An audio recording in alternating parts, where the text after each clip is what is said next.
দর্শক আসসালামু আলাইকুম। আজকে দুবাই নিয়ে কিছু কথা বলবো। তো দুবাই তো সবাইরই কম বেশ স্বপ্নের দেশ, সবাই যাওয়ার জন্য ইচ্ছুক। আর দুবাইতে সবাই কেনা যাইতে চায়, সবাই একটু চায় যে একটু দুবাইতে যাবে, ঘুরবে, আনন্দ উল্লাস করবে। তো তাদেরকে উদ্দেশ্য করে কিছু কথা বলতেছি। তো দুবাইয়ের বর্তমান যে পরিস্থিতি সেটা তো আপনারা সোশ্যাল মিডিয়ায় কম বেশ দেখতে পারতেছেন। তো আপনাদেরকে যে যারা দুবাইতে যাওয়ার জন্য ইচ্ছুক, যে যারা যেতে চান, তারা আমি মনে করি তারা দুবাইতে না গিয়ে তারা অন্য কোনো দেশে যান। এরকম একটা নাস্তিক দেশে যাওয়ার থেকে না যাওয়া অনেক ভালো, যেখানে আমাদের মুসলমানেরকে স্বীকৃতি দিচ্ছে না, যেখানে আমাদের মুসলমানের কোনো অধিকার নাই, যেখানে হিন্দুদের ধর্ম, যেখানে হিন্দুদের মন্দির প্রতিষ্ঠিত হয়েছে, সেখানে আমরা চাই না যে যেতে। সেই জায়গা থেকে আমাদের ইউরোপে যাওয়া অনেক ভালো, যেখানে আমাদের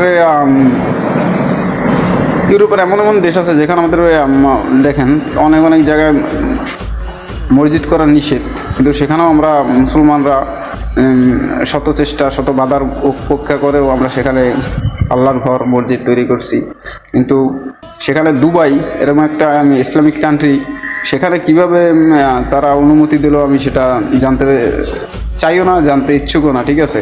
কারণ তাদের উপরে তো আল্লাহর গজব অটোমেটিক চলে আসছে। তো তারা এখন নিজেরাই বুঝতে পারতেছে যে যেটা তারা করছে সেটা ঠিক না। তো সবাই ভালো থাকবেন, সুস্থ থাকবেন। আসসালামু আলাইকুম।